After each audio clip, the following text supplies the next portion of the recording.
요한계시록 2장과 3장에 지속적으로 이게 아주 전반적으로 깔려있는 그 일곱 교회에 관한 이 권면은 우리들이 여러 가지 다양한 방면에서 그리고 또 이렇게 그 다양한 각도에서 이 말씀을 이해하고 살펴보면 우리가 매우 이 일곱 교회 보는 권면을 통해서 이 시대를 살아가는 우리들이 매우 중요한 가르침들을 얻을 수가 있습니다. 왜냐하면 늘 제가 말씀을 여러 번 많이 드렸습니다만 요한계시록은 요한 당시 지금으로부터 말하면 뭐 거의 2000년 전 거의 옛날 얘기지만 이 이야기는 바로 그때나 지금이나 지금 우리들에게 말씀하시는 예수님에 관한 권면을 꼭 우리가 놓치면 안 된다고 하는 것이에요. 자, 이것이 일곱 시대를 커버하는 일곱 교회의 모습인 뿐만 아니라 그리스도인 신앙생활의 여러 가지 일곱 단면들을 보여주는 또 일곱 그 신앙의 모습으로도 볼 수 있었습니다. 그런데 사실 여기 중요한 계시록 2장과 3장에 나오는 일곱 교회 보는 권면의 말씀이 정말 중요한 것은 어느 부분에 있느냐면 왜 주님이 일곱 교회에 이런 모든 것들을 주셨는가? 그건 바로 이 교회를 위한 권면이라는 사실이죠. 그럼 그 교회를 위한 권면이라면 하나님께서 교회를 향해서 왜 이런 권면을 주셨는가 하는 것이에요. 답은 이것입니다. 교회를 이기라, 승리하라. 이것이 주님의 권면의 요지입니다. 사실 주님이 이 땅에 계실 때 마태복음에는 마태복음 16장에 보면은 어떤 말씀이 나오는가 하면 예수님이 제자들에게 이런 말씀을 여쭤보세요. 16장 15절에 13절부터 사람들이 나를 누구라 그러더냐? 그러나 뭐 대답을 합니다. 침례 요한이라고 합니다. 더러는 엘리야, 어떤 이는 예레미야라고도 합니다. 이런 얘기들을 하니까 예수님이 제자들에게 직접 물어보세요. 오케이. 그러면 너희는 나를 누구라고 하니? 이렇게 물어보셨습니다. 그때 시몬 베드로가 기독교의 그 근간이 되는 그리스도인 기독신앙의 아주 근간이 되는 매우 중요한 답변을 하죠. 거기에 16절, 이 성경에 보면요, 어떤 말씀들은 그게 아주 이 장과절을 아주 여러분들이 잊지 않도록 하기 위해서 딱 적절한 때 놓는 게 있어요. 마태복음 16장 16절에 뭐라고 말씀되어 있는가 하면 베드로가 대답하여 이르되 주는 그리스도시요 살아계신 하나님의 아들입니다. 그러니까 주는 그리스도라고 하는 말은 메시아라는 뜻이죠. 주님은 메시아입니다. 인류가 그동안, 아니죠, 이스라엘이 그동안, 유대인들이 그동안 수천 년 동안 기다려오던 바로 그 메시아입니다. 그리고 주님은 살아계신 하나님의 아들이십니다. 이 살아계신 하나님의 아들이라는 말씀은 곧 예수님이 하나님이란 뜻이에요. 하나님이란 뜻, 유대인들에게 전부 그렇게 이해될 수 있는. 그랬더니 이제 예수님이 여기 17절과 18절에 19절에 중요한 또 말씀을 이어주세요. 오 베드로, 그래 너 복이 있어. 그걸 알게 한 건 이 다른 어느 누가 아니라 하늘에 계신 하나님이 아버지가 너에게 그걸 알게 하셨어.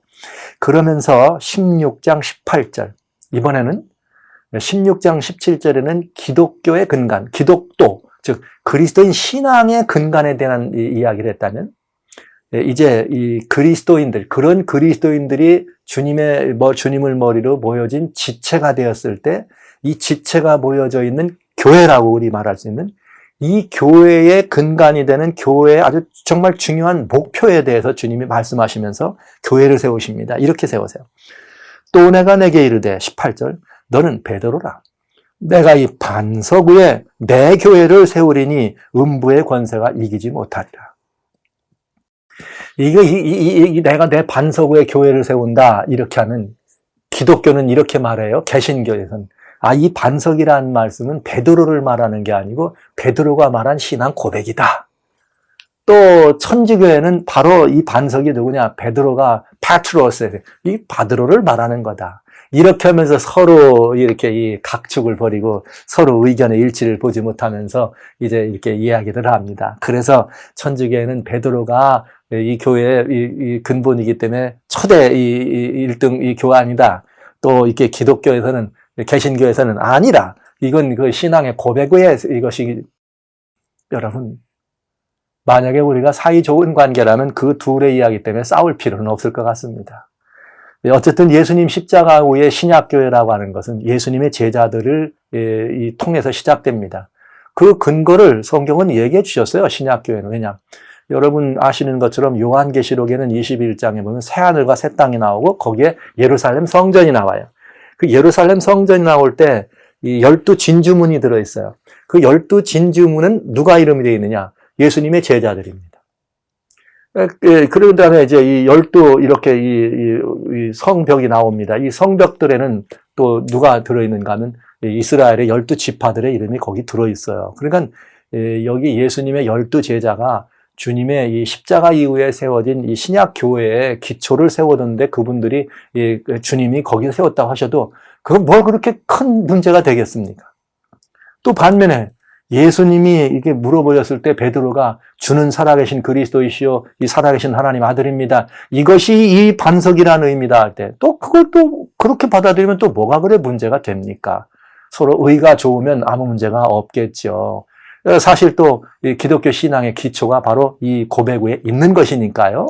여하튼 오늘 저는 그 말씀을 드리려고 하는 것이 아니고 여기에 보면 뭐라고 나왔는가 하면 교회를 세우셨는데 교회를 세우신 목적, 목표가 들어있어요. 음부의 권세가 이기지 못하리라. 할렐루야. 여러분, 우리 주님이 교회를 세우신 이유가 바로 무엇인가? 음부의 권세, 즉 사망의 권세입니다. 어둠의 권세입니다. 사단의 권세입니다. 이 사단의 권세가 이기지 못하도록 하는 것, 사단의 권세가 이길 수 없는 것이 교회입니다. 이 말씀은 달리 본다면은 교회가 그런 모든 음부의 권세가 교회를 이기지 못한다 이 말에 이기도 하지만은 달리 보면 또 뭐냐면 그리스도인들로 하여금 음부의 권세, 사망의 권세, 사단의 권세, 이 어둠의 권세를 뭐하라는 의미도 돼요? 이기라고 하는 의미도 돼요. 무엇으로요? 주님은 메시아시요, 주님은 그리스도시요, 살아계신 하나님의 아들이라고 하는 이 고백으로 이 모든 것들을 이기라고 하는 고백이기도 합니다. 여러분, 그래서 주님이 음부의 권세가 이기지 못하리라 이렇게 말씀하신 것입니다. 자, 그런 주님께서 이 땅에서 이제 이 십자가를 지고 달려 돌아가셔서 그다음에 돌아가신 지 3일 만에 부활하시고 승천하십니다. 승천하시면서 하나님께서 이 교회에다가 위대한 사명을 맡겨주시죠. 그건 마태복음 28장 얘기인데 18절부터 20절에 나오는 대단히 중요한 우린 그레이트 커미션 하면서 대사명이다 이런 말씀을 하잖아요. 거기에 예수님이 18절에 하늘과 땅의 모든 권세를 내게 주셨으므로 그러므로 너희는 가서 모든 족속으로 제자를 삼아 그들에게 침례를 주고 내가 너에게 분부한 모든 것들을 가르치고 그들에게 지키게 하라. 그러면서 마지막 말씀이에요. 내가 뭐라겠느냐면 볼지어다 항상 세상 끝날까지 너와 함께하다. 왜 주님이 우리와 세상 끝날까지 함께 하셔야 됩니까? 그 이유는 단순합니다. 이겨야 되기 때문에. 교회로 하여금 음부의 권세를 뭐하기 때문에 이겨야 되니까. 주님이 너희가 환난을 당하나 담대하라. 내가 세상을 어떻게 했느니라? 이겼느니라. 내가 너희를 고아와 같이 버려두지 아니하고 내가 어떻게 할 것이라? 너희와 항상 함께 할 것이라. 약속을 주신 것입니다. 자, 그러면 이렇게 주님이 약속을 하셨는데 승천하시고 하늘로 가셨습니다. 그냥 가셔서 그냥 감감무소식이면 교회는 어떻게 될까요? 주님의 몸 된 교회는 어찌 되겠습니까? 교회의 운명이 풍전등화와 같겠죠? 바로 그때 주님은 풍전등화와 같은 상황에 놓여 있어서 어떻게 해야 할 줄, 어디로 가야 할지, 무엇을 해야 할지, 어떤 것이 하나님의 역사를 섬기는데 이길 수 있는 것인지를 주님이 알 수 있도록 제일 먼저 요한에게 계시를 통해서 보여주신 권면이 7교회를 향한 권면인 것이죠. 그래서 이 7시대에 향한 7교회를 향한 이 권면은 굉장히 중요해요. 우리 그리스도인들이 그리스도인 한 사람의 신앙이라고 볼 때도 중요한 것이지만 우리라고 하는 그리스도인 공동체, 교회라고 하는 입장에서 볼 때도 2장과 3장에 나오는 요한계시록 2장과 3장에 나오는 7교회. 그래서 예수님 때로부터 이 역사의 마지막을 이렇게 이 망라해서 먼지를 커버해야 될 7시대를 망라하면서 그 모든 교회, 그런 그 신앙의 모습이든 이 7교회는 아주 중요합니다. 그래서 7교회는 어떤 교회를 의미했는가? 예수님이 명하시기를 음부의 권세가 이기지 못하리라. 그러니까 교회는 뭘 해야 되는 것이에요? 이겨야 합니다. 사람들은 그런 표현을 합니다. 신앙생활하는 사람들이 신앙생활 잘하는 사람, 뭔가 착한 사람들, 뭔가 이렇게 훌륭한 일을 하는 이런 사람들을 이야기할 때는 어떤 생각들을 하는가 하면은 이런 말을 해요. 아, 져야 돼. 지는 것이 이기는 거야. 이런 말씀을 많이 들어요.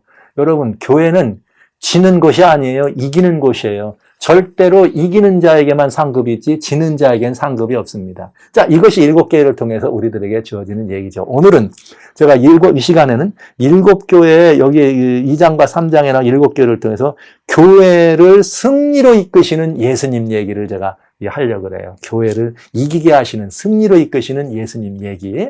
근데 여기 보시죠. 여기 아주 정말 재밌고 은혜로운 말씀을 우리가 들을 수 있어요. 다시 말씀드립니다. 신앙에는 또 교회는 이기는 자를 위한 이 상급만이 예비되어 있다. 교회는, 신앙은 이기는 이것이지 절대로 지는 곳이 아닙니다. 사람들은 그럼 예수님이 십자가를 지고 돌아가셨습니다. 그건 뭐한 것입니까? 예수님이 십자가를 지고 돌아가신 것은 사망 권세를 깨뜨리고 사단의 권세를 물러치고 승리하신 것이지 예수님이 십자가를 지고 돌아가신 것이 사단에게 패배한 것이 아닙니다. 음부의 권세, 어둠의 권세에게 무릎을 꿇으신 것이 아니에요. 예수님은 나는 죽을 권세도 있고 살 권세도 있다. 주님이 권세로 그 일을 경영하신 것입니다. 그래서 사단이 이긴 것 같지만 아닙니다. 주님이 그 죽으심으로 말미암아 이 모든 인류를 말이죠. 이 죄로부터 우리를 용서함을 얻게 하시고 부활하심으로 말미암아 우리를 의롭다 하시는 하나님의 역사적인 승리를 우리는 보게 되는 것이죠. 그 주님이 이 7교회를 향해서 무슨 명령을 하셨는가? 대단히 중요한 명령을 하죠. 보세요. 이제 이기는 자에게만 상급이 있습니다. 에베소 교회부터 7교회인데 7개의 상급이 여기 예비되어 있어요. 2장, 첫 번째는 2장 7절. 이기는 자에게는 상급이 있습니다. 에베소 교회에게 이기는 자에게는 상급이 있다. 그런데 그 상급이 뭐냐? 주님께서 생명나무의 문에 나가는 권세를 그에게 주신다. 와우. 그 다음에 두 번째 교회는 서머나 교회입니다. 서머나 교회는 어떤 교회예요? 그냥 핍박받는 시대의 교회라 그랬습니다. 2장 여기 11절에 주님 말씀하시기를 이기는 자에게는 상급이 있습니다. 무슨 상급이 있는가? 주님은 이기는 이 자에게 무슨 상급을 주냐면 둘째 사망의 해를 당하지 않을 것이다. 이렇게 말했어요. 둘째 사망이라고 하니까 여러분 이제 이 성경에 또 사망이 둘째 사망이 있네. 이거는 계시록을 봐야지만 꼭 이해할 수 있는 것이에요. 요한계시록 20장에 보면은 이제 이렇게 이 모든 역사가 맞춰지면 지구의 역사가 맞춰지면서 사단이 무정에 갇힐 때가 있습니다. 그때 이 부활하는 사람들에 대한 이야기가 나와요. 그런데 그때 부활할 때 예수님 오실 때 부활하시는 부활을 첫 번째 부활이라 그래요. 그리고 이 첫 번째 부활에 참여하는 사람은 영원한 생명을 얻는 사람들이고 그 다음에 또 심판을 위해서 다시 사람들이 이 1000년 동안에 부활합니다. 그때 부활은 무슨 부활이냐? 심판의 부활입니다. 심판받게 부활하는 거. 그들은 다시 심판받아서 죽어야 돼요. 이 죽는 사망을 심판으로 죽는 사망을 둘째 사망이라고 하는 것이죠. 그러니까 첫째 사망은 이런 이야기를 할 수 있어요. 우리가 이 죄의 삭신 사망으로 말미암아 죽는 사망은 그 둘째 사망을 말하는 것입니다. 첫째 사망은 우리가 생리적인 현상으로 이미 그 죄의 결과로 말미암아서 연약한 육신으로 말미암아서 이 땅에 왔지만 예수님을 믿어 영생을 얻은 신념이 있고 영생을 얻은 영생의 사람이 되었지만 아직 이 만물을 새롭게 하는 그 일이 이루어지지 않았기 때문에 예수님 오시기 전에 잠시 우리가 잠이 들어. 이것을 성경은 죽는다고 하지 않고 잔다 이렇게 표현했어요. 바로 이 잠자는 이런 그 믿는 자의 잠, 그것을 첫째 사망이라고 한다면 죄의 삭신 사망으로 죽는 사망, 심판의 부활에서 죽는 것을 둘째 사망이라고 이해하시면 되겠습니다. 그러니까 여기 서머나 교회는 어떤 교회예요? 순교당하는 시대, 몰약의 향기와 같이 순교당하는 그 시대의 사람들에게 주님은 주신 것입니다. 그런 순교에 들어가야 된다는 것은 핍박이 있다는 거죠. 압제가 있다는 거죠.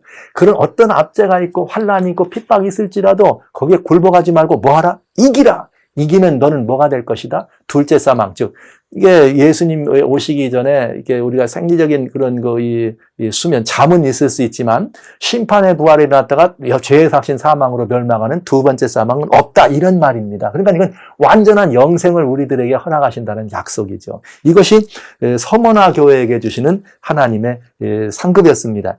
이기는 자. 세 번째는 이제 여러분 아시는 것처럼 버가모 교회예요. 여기 17절이죠. 17절에는 버가모 교회에게 뭐라고 상급을 주셨는가? 여기 이기는 그에게는 내가 감췄던 만나를 준다. 감추인 만나를 주고 흰 돌을 주는데 그 위에 새 이름을 이렇게 새겼다. 그렇기 때문에 그걸 받은 자만이 그 이름을 알 거다. 참 아름다운 얘기예요. 버가모 시대는 어떤 시대였습니까? 우리가 막 진리를 타협하고 진리를 이탈하고 그래서 무엇가 참 진리인지 모르고 말이죠. 이런 시대로 우리가 말씀을 드렸어요. 사단의 위가 있는. 그래서 그거 참 진리가 있다 무엇인지 모를 때 여러분 흰 돌을 준다고 하는 것은 어떤 의미냐? 흰 돌을 준다는 의미. 예수님 당시에 그 사도 바울 당시에 로마 사람들이 이 광장에서 옳고 그름 또 선호도를 나눌 때 우리는 투표를 하는데 가편 투표를 하는데 그 가편 투표라고 한다는 것이 뭐냐면 돌을 가지고 항아리에다 집어넣는 것입니다. 근데 그때 쓰는 것이 하얀 조약돌이라 그래요. 뭐 역사가 그렇게 말을 하고 있으니까요. 근데 여기 뭐라 그랬는가? 주님께서 하얀 조약돌을 준다고 하는 말은 그럼 무슨 말일까? 교회가 이 거짓 가르침들이 교회 안으로 들어오고 진리를 왜곡하는 이런 일들이 막 타협해서 들어올 때에 참과 거짓이 뒤섞여 있을 때 무엇을 선택한 사람? 진리의 편, 하나님의 편, 예수의 편에 든 사람에게 뭘 하신다니 하얀 돌을 네가 옳다고 하는 말로 가편 투표, 옳다고 하는 표시를 준다는 말이죠. 거기에 새 이름을 기록한 것이 있답니다. 흥미진진합니다. 이것은 누구냐? 이것을 받는 자 외에는 그 이름을 알 사람이 없다네요. 여러분, 우리가 진리의 편에 서기 위해서 담대히 이 세상과 타협하지 않고 진리를 향해 우리의 걸음을 옮길 때 하나님께서 우리들에게 주시는 새 이름이 있습니다. 여러분 각자가 경험하시게 될 것입니다. 저도 알 수 없습니다. 저는 그런 경험이 있냐 그렇게 물어보시고 싶으시죠? 네, 제가 이 세상에 살면서 진리의 편에 설 때 저는 지금부터 그 얘기만 하라 그래도 끝날까지 할 수 있을 만큼 너무나 복된 많은 이 경험들, 너무나 복된 많은 이야기거리들을 하나님이 주셔서 그런 말씀을 또 여러분과 나눌 기회가 있을 거로 생각합니다. 이것이 버가모 교회 주는 사람이에요. 이기는 자, 여기 지는 자에게는 상급이 없어요. 비기는 자에게도 상급이 없어요. 반드시 이겨야 합니다. 네 번째 교회는 두아디라 교회입니다. 여러분, 두아디라 교회는 완전히 타락한 시대 교회라 그런 말씀을 드렸어요. 그래서 정치와 종교가 연합되고 말이죠. 완전히 이렇게 이 거짓 것들을 가지고 이렇게 와가지고 이건 정말 막 큰 이 문제가 될 거 아니겠어요? 최고의 주권을 이게 중세라고 하는 그런 시간들을 우리가 받은 이럴 때. 그러나 그런 그 압제 아래서 그러니까 그런 압제에 있었을 때도 여기는 뭐죠? 그 정치와 종교가 연합됐단 말은 핍박을 막 그런 의미로 무고하게 할 때 성경은 이렇게 말해요. 2장 26절에 이기는 자에게는 그리고 끝까지 내 일을 지키는 그에게는 만국을 다스리는 권세를 주겠다. 억울한 일을 당하니까 나라로부터 억울한 일을 당하니까 종교가 정치와 연합했으니까 나라로 움직이잖아요. 그 나라로부터 믿음의 이유로 억울한 일을 겪으니까 그 억울한 일을 겪는 그런 일을 다 합해가지고 내게 모든 것을 다스리는 권세를 주신다. 이런 말씀을 하신 것이죠. 자, 이번에는 4대 시대 교회입니다. 4대 교회는 계시록 3장 5절에 되어 있어요. 이기는 자에게 4대 시대 교회는 살아남은 자, 남아있는 자. 그래서 여기는 종교개혁 시대를 우리가 설명했습니다. 이 종교개혁 시대, 여기 성경은 뭐라, 이기는 자는 이와 같이 흰옷을 입을 것이요. 그 이름을 생명책에 지우지 않고 아버지 앞에서 말이죠. 천사들 앞에서 내 이름을 시인할 거다. 야, 이 믿음이 회복되는 모습 아닙니까? 이기는 자. 이 놀라운 이야기입니다. 이기는 자. 여기 아버지 앞과 천사들 앞에서 내가 너를 시인한다. 와우. 아주 흥미진진합니다. 여러분, 이기는 자에게 주신 보증입니다. 여러분, 상 받아보신 적 있으시죠? 그런데 학교 다니실 때 그냥 담임 선생님이 뭐 하나 가져서 아무개 일어나 그래가지고 야 이거 뭐 상이 하나 이렇게 주는 상 말고 졸업합니다. 졸업장에 가는데 제가 전교생이 다 모여있는 거기서 아무개 딱 불러가지고 앞으로 나오라 그래가지고 거기서 뭐래요? 상을 주면 기분이 상쾌하겠죠. 그 말할 수도 없는 이 기분이 정말 하늘까지 고조 안 되겠습니까? 여기 어디에서 우리의 이름을 시네요? 아무개야. 내가 말이야. 내가 나를 믿어? 내가 나를 영접했어, 그때. 모든 사람이 다 나를 버리고, 모든 사람이 다 나를 떠났을 때 끝까지 남아서 너는 내 편 들어줬지? 그러면서 하나님께서 나도 내 편이야. 그리고 우리의 이름을 시인해 준다고 할 때, 와, 이건 정말 놀라운 일입니다. 성경은 우리들에게 이기는 자에게는 똑같이 그런 보상을 주시겠다 약속하신 것입니다. 6번째 교회는 아시는 바대로 빌라델비아 교회. 빌라델비아 교회는 이 선교로 완전히 무장되어서 그냥 세계 선교의 이 모든 것들을 풀었던 그런 교회입니다. 그런 빌라델비아 교회였지만 하나님은 말씀하십니다. 이겨라. 이기는 자에게만 내가 상급이 있다. 3장 12절. 이기는 자에게는 내 하나님의 성전에서 기둥이 되고 그 성전에서 기둥이 되고 결코 말이죠. 거기서 뭐 하는 일이 없다. 내쫓거나 내 나가는 일이 없겠다고 말씀하셨어요. 거기에 그 기둥에는 뭐라 했는가 하면 내가 하나님의 이름과 하나님의 성, 하늘에서 하나님께로 내려오는 새 예루살렘의 이름과 나의 새 이름을 그의 위에 기록하리라.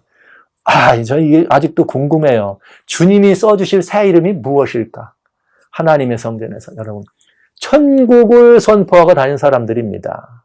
저 이교의 땅에다 저 물설고 낯선 그 원방에 가서 복음을 증거하고 하나님의 나라를 선포하고 거기서 예수님을 안주고 그들에게 생명의 길로 인도하고 선교의 역사를 펼쳐온 그 많은 사람들에게 성경은 이렇게 말합니다. 이기는 자에게는 끝까지 이기는 자에게는 내가 어떻게 하리라? 그를 하늘 새 예루살렘 성전이 내려올 때 그리고 그 성전에 내려오는 거기에 있는 그 예루살렘의 이름과 성전의 예수님의 새 이름과 이 모든 것들을 기록한 그래서 다시는 어떻게 하지 않는다. 이 성전으로부터 나가지 않게 한다는 언약의 말씀을 우리가 듣게 됩니다. 이런 모습들은 우리들에게 참으로 큰 보증과 보상이 되는 것이죠. 자, 그러면서 7번째 교회, 또 역시 이기는 자예요. 아무리 라오디게아 교회가 주님께서 야, 너 그렇게 미지근해가지고 어쩌겠어. 내가 그냥 내 입에서 너를 토해서 내버리고 싶어. 이런 교회였지만 그런 교회일지라도 주님은 말씀하세요. 이 3장 21절에 이기는 그에게는 내가 보좌에 앉고 내가 이겨서 보좌에 앉은 것처럼 내가 너를 내 보좌에 앉게 하랴. 여러분, 이것이 라오디게아 신자들에게 주시는 보증이었습니다. 이 상급이었어요. 역사의 마지막 순간에 짐승과 짐승의 우상에게 경배하게 하고 그 표를 받지 않는 자는 몇이든지 죽거나 아니면 사고 파는 일을 못하게 하는 이런 큰 어려움, 그런 그 무지막지한 일들이 우리 곁에 찾아올 때, 그런 가운데서도 오로지 하나님을 바라보면서 하나님의 계명과 예수의 증거를 가지고 인내하는 자는 승리한다 하면서 그 이길 때 하나님은 그렇게 해서 끝까지 이긴 사람들에게 보좌란 말은 이기고 앉는 것이죠. 예수님이 이기고 보좌에 앉으신 것처럼 계시록 14장에는 이기는 사람들의 얘기를 시온산에서 어린 양과 아버지의 이름 쓴 것이 그마에 있더라. 어린 양과 함께 이깁니다. 이런 모습들이 거기에 기록되어 있어요. 그러면서 그 이기는 자에게 보좌에 함께 앉게 해 주시겠다. 이렇게 말씀하시네요. 살아계신 성도 여러분, 신앙은 이기는 것입니다. 교회는 음부의 권세를 이기는 것입니다. 여기 음부의 권세가 역사하는 7가지 틀이 있었을 때 그 모든 7가지 틀에도 주님은 우리들을 이기라 하셨습니다.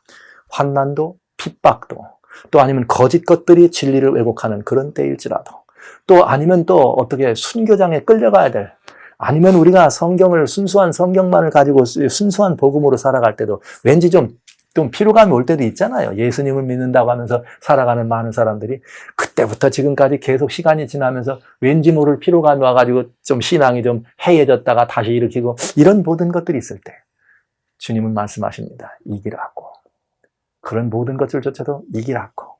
여러분, 이것이 교회의 운명입니다. 주님께서 교회에게 주신 명령이며 사명입니다. 교회는 이겨야 합니다. 그런데 오늘 우리 교회는 어떻습니까, 여러분? 이기고 있나요?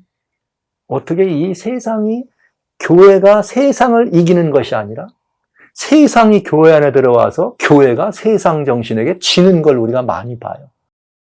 요즘 이런 말이 유행합니다.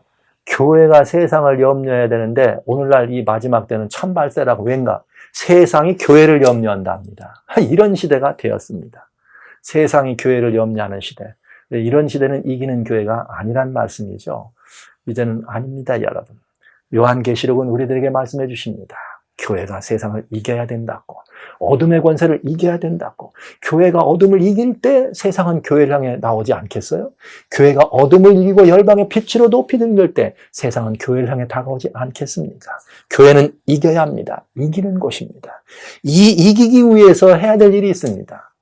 7번, 성경은 똑같이 7번 우리들에게 이렇게 말합니다. 이기기 위해서 주님은 그럼 어떻게 하라 그랬는가?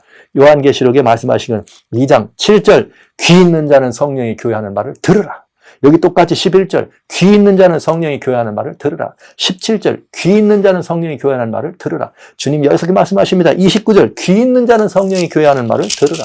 여기 3장에 다시 말합니다. 3장 6절에 귀 있는 자는 성령이 교회하는 말을 들으라. 그 다음에 여기 말합니다. 13절, 귀 있는 자는 성령이 교회하는 말을 들으라. 여기 21절, 귀 있는 자는 22절, 귀 있는 자는 성령이 교회하는 말을 들으라. 성도 여러분, 이것입니다. 교회는 이기는 곳이어야 합니다. 그리스도인 한 개개인을 교회라고 했을 때 충분히 훌륭한 교회입니다. 그리스도인 신앙은 이겨야 하는 것입니다. 이기려면 첫째, 그 이기는 길은 뭐냐? 반석같이 이기는 길이, 유일한 이기는 길은 무엇인가? 교회는 이기기 위해 살려 있습니다. 이는 성령이 교회에게 하는 말을 듣는 데 있습니다. 우리 주님은 우리들에게 늘 그런 말씀을 많이 이렇게 해주셨지만, 성경에 보면은 그런 약속들이 우리들에게 있는 걸 우리가 볼 수 있어요. 이사야 하나님 말씀 30장이죠. 이사야 30장 21절에 이런 말이 있어요. 너희가 오른쪽으로 치우치든지 왼쪽으로 치우치든지 내 귀에서 말소리가 내 귀에 들려 이르기를 이것이 바른 길이니 너희는 이리로 가라 할 것이며. 이게 무슨 말이에요? 우리가 하나님의 백성이 어떤 길을 갈 때 하나님께서 우리의 바른 길을 어떻게 하신다는 거예요? 들려주시고 인도하신다는 말이죠. 그죠? 귀가 있으면 성령이 우리들에게 하는 음성을 들을 수 있습니다.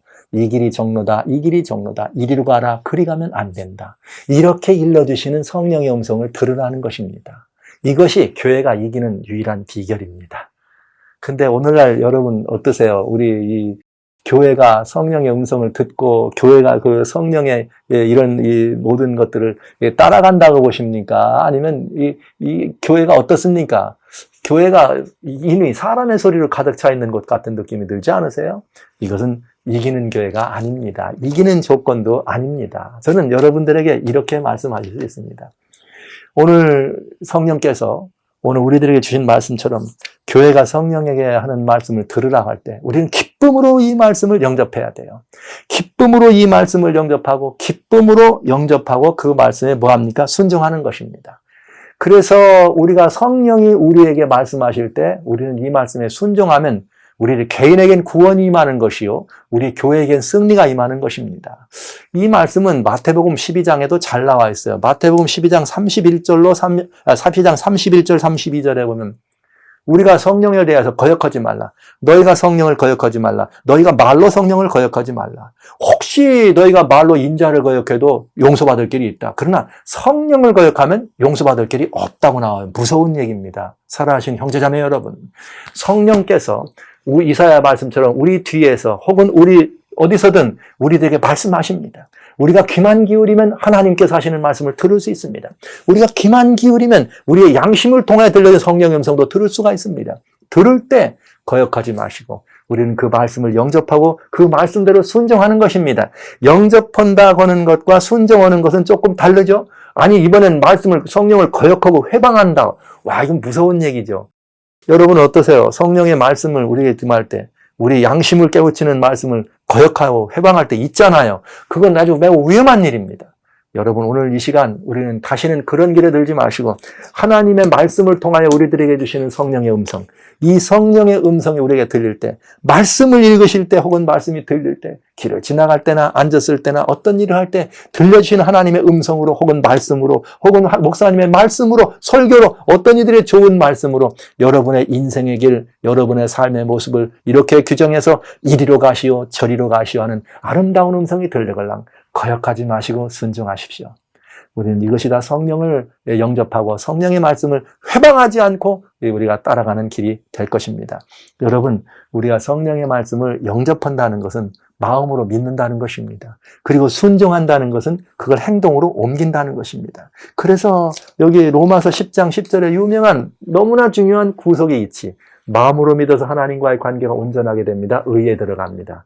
그러나 입으로 시인해서 구원에 들어갑니다. 이 말은 순종한다는 뜻이죠. 성령이 교회 하시는 말씀을 들으라 하는 말은 오늘 누구든지 예수의 이름을 부르는 누구든지 어떻게 됩니다? 성령께서 그를 인도하시고 성령께서 그를 이끄실 것입니다. 우리는 주님의 이름 때문에 모인 사람들입니다. 그러니 여러분, 우리들의 안내자는 오로지 성령님만 되어야 합니다. 오늘 우리의 가정으로 성령님의 음성을 모셔드리십시다. 그래서 우리의 가족이 무엇인가를 행하거나 어떤 일을 할 때 가기도 하고 멈추기도 하고 행하기도 하고 포기하기도 하고 우리 가족들이 성령의 음성 앞에 보여야 합니다. 사랑하시는 형제자매 여러분, 우리들의 교회는 어떻습니까? 오늘 우리가 이 말씀을 들으신 여러분이 먼저 성령의 음성을 듣는 사람으로 교회의 주인공이 되주시기 바랍니다. 교회에서 인연은 사라져야 합니다. 오로지 신이만 남아야 합니다. 사람의 소리는 낮아져야 됩니다. 하나님의 음성만 높아져야 합니다. 그럴 때 교회는 아름다운 것이요, 복된 것이요, 생명을 살리는 것이요, 이웃들에게 증거해도 조금 더 부끄러움이 없는 것이 되지 않겠습니까? 그럴 때 비로소 사람들은 와우, 교회가 우리를 걱정해 주는구나 이렇게 생각할 것입니다. 그러나 교회가 사람의 소리로 가득 찼기 때문에 세상이 오늘날 교회를 걱정하는 것입니다. 저는 오늘 이렇게 말씀드립니다. 교회가 승리하는 비결은 한 가지입니다. 성령께서 교회에 하시는 말씀을 듣는 것입니다. 그리스도인으로서 성령께서 성도 여러분에게 하시는 말씀을 들어주시기 바랍니다. 그리스도인 형제 공동체 지체로서 성령께서 우리 교회에 하시는 말씀을 듣도록 하십시다. 그래서 우리가 여기 7개에 보는 권면의 말씀을 오늘 읽었으니까, 오늘 읽고 깨달았으니까 이 말씀을 읽은 계시록의 요한계시록의 축복이 오늘 우리에게 임하는 그런 시간으로 좀 만들어 봤으면 좋겠습니다. 이어서 저는 이 성령이 그러면 우리 교회들에게 뭘 허락했나, 이 말씀을 또 살펴봐야 되겠죠. 네, 여러분 성령님 말씀하실 때 순종하기로 결심해 주시길 주의 이름으로 축원합니다.